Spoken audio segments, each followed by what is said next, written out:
So problem 10 is a big problem. Consider the monochlorination of the molecule below and answer the following. The relative reactivity ratios for hydrogen atom abstraction via chlorination are as follows. For tertiary hydrogen, it's 5. For secondary hydrogen, it's 4. And a primary hydrogen, the rate preference is 1.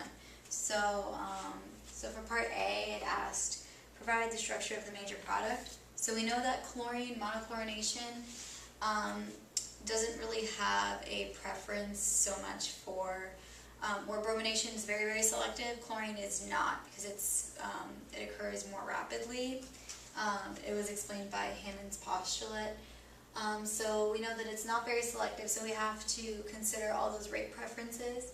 So the way we do that is we look at, we try to find all of the hydrogens, equivalent hydrogens in the molecule you're given. So I labeled them each just arbitrary labels. I started off from this side.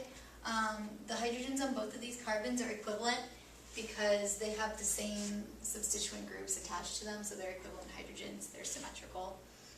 So I labeled those H1, and then the rest are all different.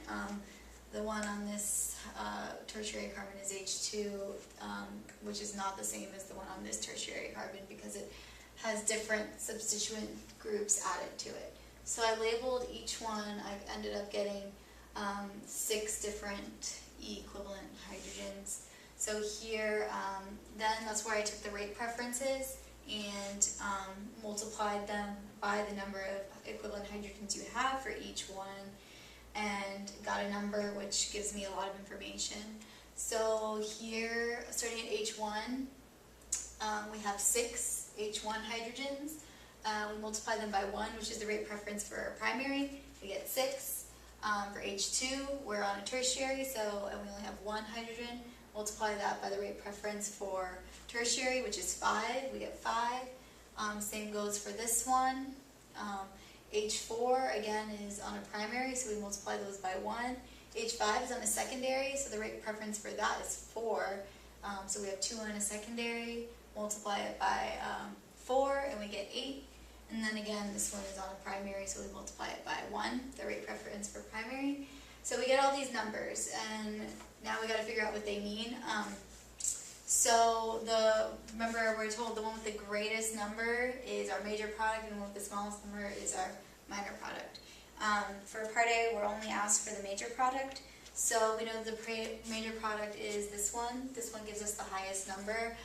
So the one where chlorine adds to H5, or to the H5 position, is going to be our major. So it was right here. That's just where chlorine adds to this position right here. So that's part A. Part B is how many total products are obtained, ignoring stereochemistry. So here all I did was, you don't even really have to draw all of them out, but we need to for the next step. There's 6 different equivalent hydrogens. So what you can do is you can just draw chlorine added to each of them. So here I showed it added to the H1 position. Here I showed it added to the H2, H3, and so on and so forth. But you could have just said 6 just based on this. So the answer for part B is 6 for just without stereoisomers, just drawing them regular line angle. And then how many total products are obtained, including stereoisomers. So now we got to find out how many chiral centers we have, and use the 2 to the n rule to make things easier, and then add all of those up. So here for this molecule I found 2 chiral centers. Remember, chiral center is when there's 4 different substituent groups attached to something. So here there's 2. 2 to the n rule gives us 4 possible stereoisomers. So it's saying possible stereoisomers. Here, 2 to the n, we get 2, because we have 1 chiral center. Here we also have 1, also have 1. Here we have 2, then we have 1. Applying the 2 to the n rule, we get all of these numbers, add them all up, and we get 16 for C. So that's the total number of products obtained, including stereoisomers. How many products are not chiral for part D? 0. We drew little stars on each each of them, all of these molecules are chiral, so every single one of them is going to be chiral. What percentage, not a fraction of, so Dr. J wants you to actually do math, of the mixture would contain 1-chloro-3,4-dimethylpentane. So the way I would do this, instead of going through and naming each product, I would just draw this 1-chloro-3,4-dimethylpentane and match it up to whichever one it matches to.